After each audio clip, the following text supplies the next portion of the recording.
Can I address one other thing that you brought up, the election inspectors? We do have some lined up already? We have people that came in who said that they would do it, and they're gonna, we just have to make sure that they're 18, registered to vote. Mm-hmm. Okay. All right, a small problem though, because I did look into this, and it's related to New York State election law.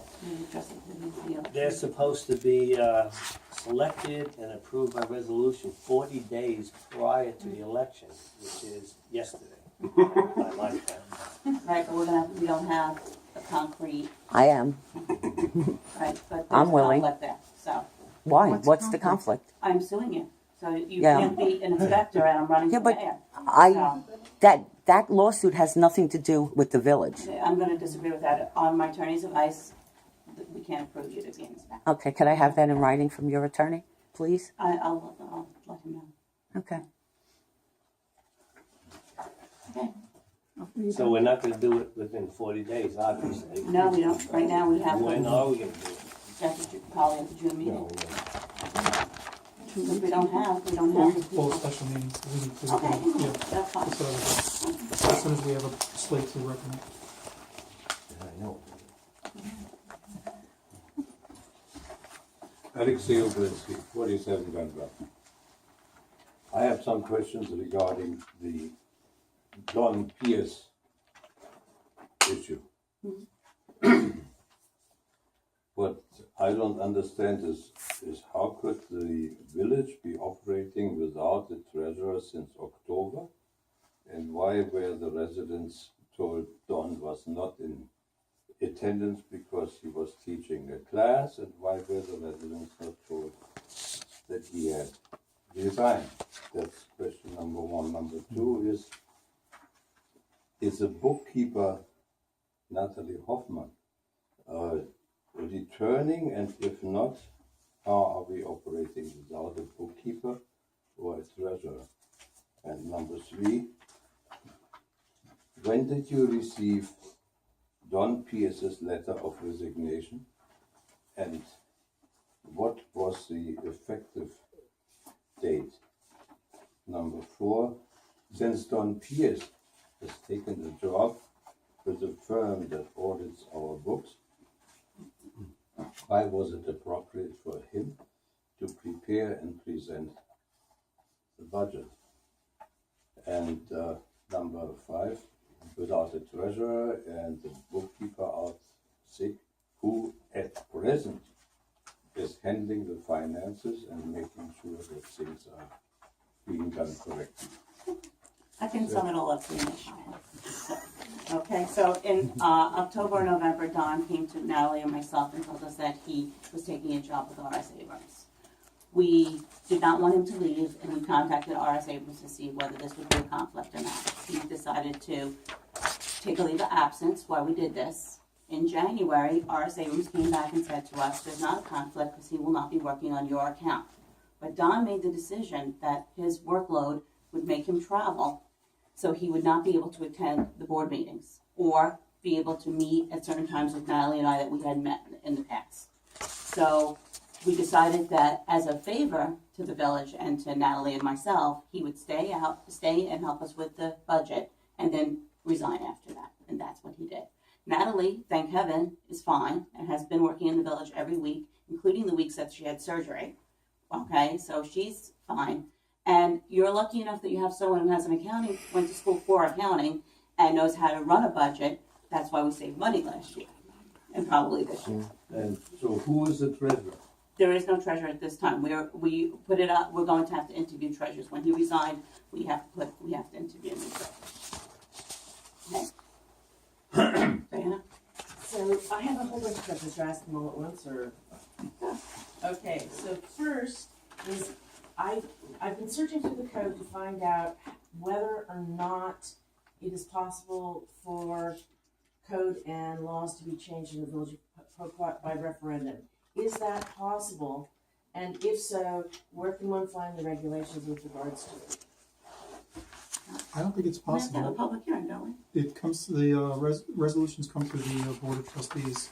So that's the only way to, and so can the citizenry in any way influence what laws are, or must it only originate from the Board of Trustees? You know, Well, I they can am, influence, I'm so sorry, 1 second. They can influence it by making a suggestion of a law that they'd like to see changed so that we can look at it and change it and then have This would public be input. creation of a law. Well, they would have to present it to the board and then go from Okay, there. so can I do that at this time? You can email it to us and we can. I have to make it a written comment to you all. Well, I don't see why not, then we'll No, discuss at the next meeting. this is what my question is. So that's the appropriate procedure. You have, let me make Yes. sure I'm clear, you have something that you would like to see in place as Yes. a law. Yes. Okay, so you can either tell us and. So the appropriate thing for me to do would be to write it all out and email it to you all. Is that correct?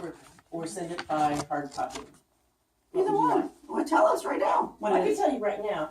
I have to figure out exactly how the wording would be, but I would Well, what's like- the idea? Just give us the basic It has to idea. do with ethics and treatment. We have an ethics code that deals with conflicts of interest and how things happen. I would like to see an ethical behavior code for our elected officials within the village so that they are held responsible to how they treat citizenry, Okay. and so that they are not, it's not permitted for them to either verbally or in writing harass the citizenry of the village. That there is a ethical code of behavior for elected officials. That's what I would like. No, we do not. I've I- searched it extensively. No, I just kind of remember that we had something that we The have, ethics code deals strictly with basically nepotism and hiring people that are members of your family or receiving payment for things that where you have your own personal business, do work for the village that you then receive remuneration for. It doesn't deal with behavior. So it sounds like what you're saying is you would like to expand that to include other things, would such as, Ethical behavior. well, it does say ethical behavior, but I think what you're talking about is communications, friendly and appropriate communications. Not just friendly, non-harassing. Non-harassing. It doesn't Yeah. have to be friendly. It just has to be non-threatening, non-foul language, and Right. inappropriate. Yeah, but the reason I'm kind of making that distinction, because it sounds to me that would be easy to do.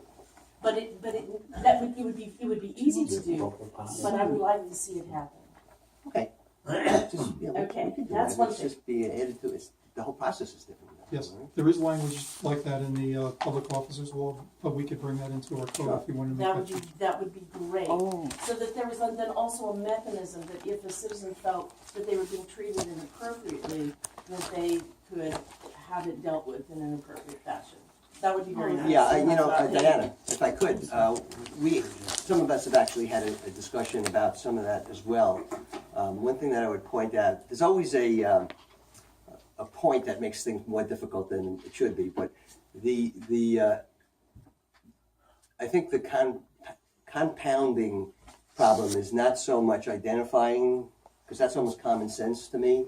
It's not. It's the issue of, well, what are the repercussions and what legally can There be should done? be repercussions There should be, for but if you, elected officials behaving in ways that, if we had a code that stated what behavioral norms and behavioral acceptance was, then if an elected official behaved other than that, there would be an avenue by which. well, that's what I'm getting at. Right. That avenue, That that avenue, legal, Personally, I would like to see that in place. okay, but I'm just saying that that makes it a little more difficult if we have to get into censuring or legal, you're talking about elected officials, so the whole process of dealing with it, I mean, ideally, you don't want people to just do it in the first place, and sometimes just having that in the code of ethics would be sufficient, you would think, but it's not. But it's not. So I would just like, because that's the avenue by which I have to do this, I would like this considered. Okay.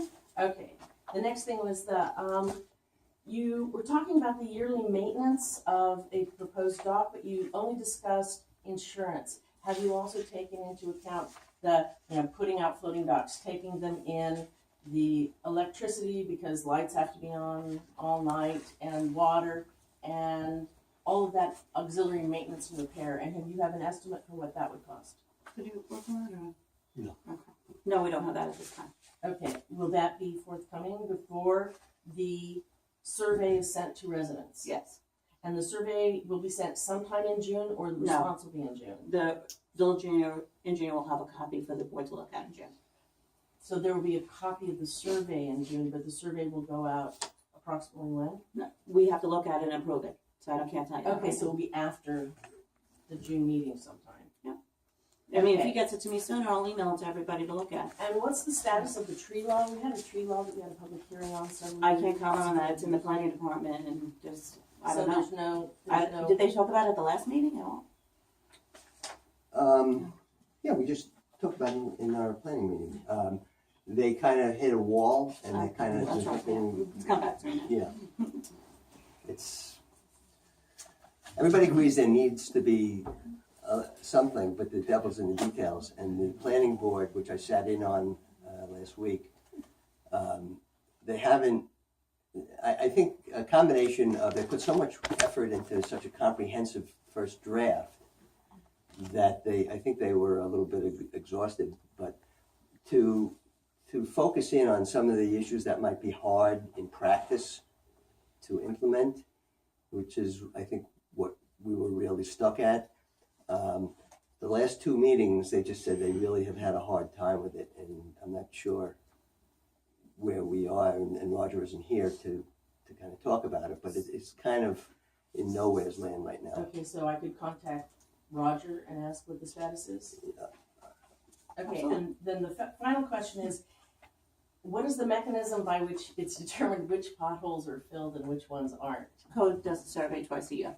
And who does that survey, and what is the threshold? Code does that survey. What is, safety officers do this. what is the threshold by which they use to determine whether or not a pothole Frank? is?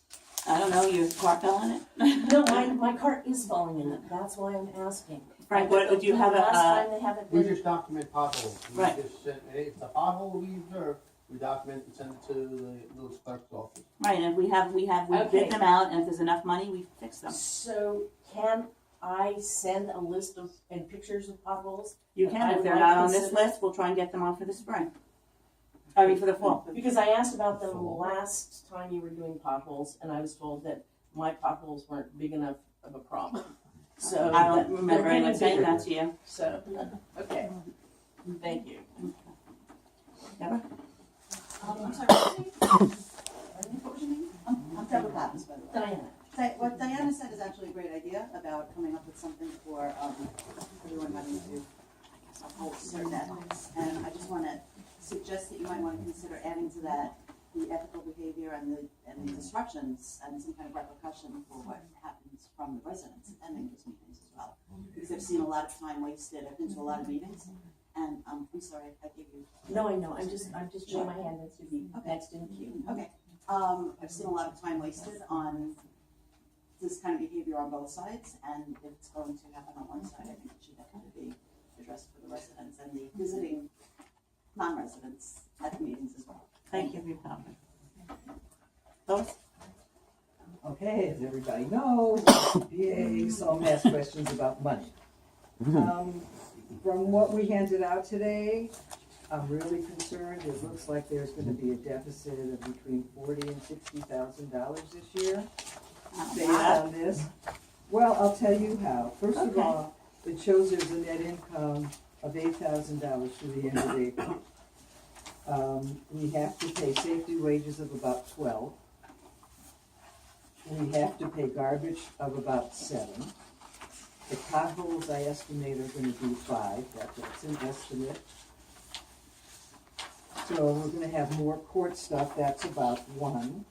There's about $15,000 worth of bills that aren't approved, so I assume they're not on this list, so that's 15.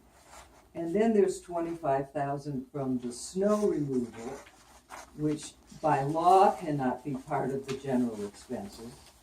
So when I take all those away and I add the 8,000, that's the net income it says here through April, I come up with a $59,000 deficit. So I am concerned that we don't have someone really looking at the money. That there's I mean, I'm just getting this from the information you handed out. And so I'm concerned that there's gonna be a really big deficit, and as a citizen, Well, we couldn't, there's a $45,000 bill just to get people out of the village on August 4th.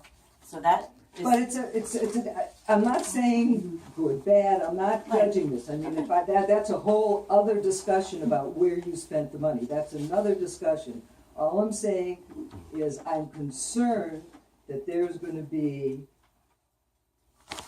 I mean, from what I figured just now, a $60,000 deficit, which is for a village this size, a big deficit. I mean, you can say why and where and this and that, but if we have that big of a deficit, there should be some professional or somebody in the village who kind of looks ahead and sees this and says something about it, that's all. Okay, thank you for your comment. Cindy? Yeah, a couple things. You just gave a very pat answer before about Don, I was just wondering why you didn't tell us that at the public hearing when that came up, and we asked you why we weren't told that he had resigned. Because the way people spoke to Don was rude. Excuse, all I asked you was, why weren't we told about it? He looked like a deer in the headlights when we said something about him teaching a class, because I didn't seem like he knew anything about that. But you have this very convenient answer here. Why weren't we told that then? I don't know, because maybe I was just blindsided by the rudeness of the way that people spoke to him, and I could not even believe the lack of respect that people would have for someone who, for the first time, this village made money last year. Okay, for the first time in over 5 years. But we have a $60,000 deficit. The year's not over yet, let's wait and see. Okay, And I just want to point out, I was so taken back by that. I wanted to apologize to him. I couldn't even find him in the room because he left so quick to get out of there that I wasn't thinking about what your answer was. Okay, I was thinking about this poor man. How could someone treat him like that? We asked why we weren't told he resigned. I don't think that's being rude.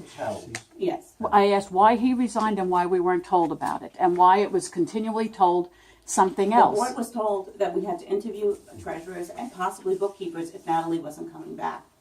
And you were at the meeting, when we talked Yes, about and it. all right, we now have this deficit, and we're talking about trees.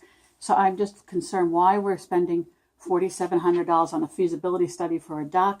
We could have done something for Walnut Beach, Walnut Road down there, instead of spending it that way. And since you've now taken all these trees down, and you said that the tree people told you, will that then carry to residents? If they want to take a tree down, they don't have to get an arborist in. They can just ask any tree company, and if they say it's a dead tree, they can now take it down? They can take it down if it's a live tree. There's no law Well, when that we're they can't doing take with down a tree. working on the tree law, Right, but we're right now looking they at, can take it down. I know, and they're going through taking everybody's trees down. That's one of a million points that make it difficult to come up with a tree law. But you're right.